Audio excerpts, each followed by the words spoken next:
Hi, guys. So, remember last week we were talking about 5 ways that you can communicate with your guides. Now, we're going to be talking about 5 ways that your guides communicate with you. And the very first way that your guides are going to communicate with you is through your clair abilities. All right. And your clair abilities are just a step up from your three-dimensional abilities of the physical body. So, seeing is clairvoyance. Hearing is clairaudience. Clairgustinance is clear tasting. I can't remember the one for here, but it's clear scent, so clear smelling. Claircognizance, which is clear knowing. Now, touch actually has two that I like to attribute with it. There's psychometry, which is where you touch an object and you receive information from the energy that's imprinted on it. Or you can have clairsentience, which is you just clearly feel. All right. So that's one way in which your guides can speak to you. Now, if you don't know what your strongest clair ability is, no worries. I got you covered. I went ahead and I made a free PDF video that you can go and watch. Now, in that PDF, I talk about the second way that your guides can communicate with you, which is through feathers. Now, a lot of people like to say it's just angels. Angels and guides, they both use feathers to communicate with you. And feathers, actually, different colored feathers have different colored meanings. So I put that in the PDF as well. Now, a third way that your guides can communicate with you is through coins, pennies, dimes, nickels, quarters. That's how your guides can kind of lead you in a certain direction. They're like, oh, look, here's a sign. So it's another way that they're telling you, hey, we got your back. Now, the next way is through dreams, okay? Your guides can communicate with you through your dream time. Now, what's a great way that you can begin to start remembering your dreams?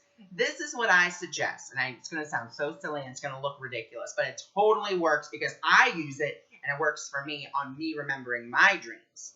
So you just take your pointer finger, go right here in between your eyebrows, close your eyes, and just gently tap. And just say, tonight I intend to remember my dreams. Tonight I intend to remember my dreams. Tonight I intend to remember my dreams. Give it a little massage.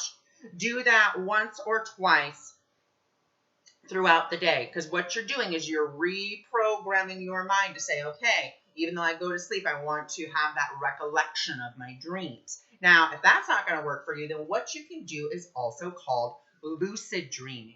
Lucid dreaming is when you are aware in your dream and you are able to control it and remember it a lot better. This is something that I've been working on, and there's tons of different YouTube videos that you can listen to as you're going to sleep to keep you in that realm of lucidity where you can interact with your dream and really interact with your guides. And I actually had a fabulous experience about interacting with my guides in one of my dreams, but I didn't know they were my guides. So I thought they were trying to break into my house, but they really weren't. They were actually my guides trying to come and talk to me, but I was blocking them because to me, I didn't know who they were at that point in time. So it was a fascinating experience, and I really, really enjoyed it. After I'd gotten up and been like, oh, that's who it was. Because when I had woken up from the dream, I wasn't quite awake, and I heard someone say, well, he invited us. Why didn't he let us in? And I woke up and there was no one there. So I thought, oh, that must be my guides. Amazing. Then the next way that your guides communicate with you is through number sequences. Now, it doesn't always have to be repeating numerals. It could just be a number that you see constantly, like 23. You're always seeing the number 23, and anytime you see it, something really good happens. Okay? That can be the way that your guides communicate with you. Be like, hey, 23, know that this is a good omen. Know that something good's coming on its way. Or maybe you see the number 47, and every time you see the number 47, something not so great happens. So they're giving you that forewarning, being like, hey, be prepared. Now they can also be repeating sequences of numbers 444, 555, 111.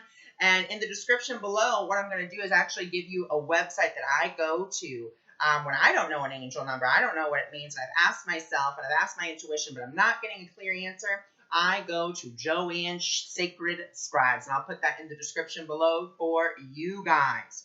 All right. And that is the 5 different ways that your guides communicate with you.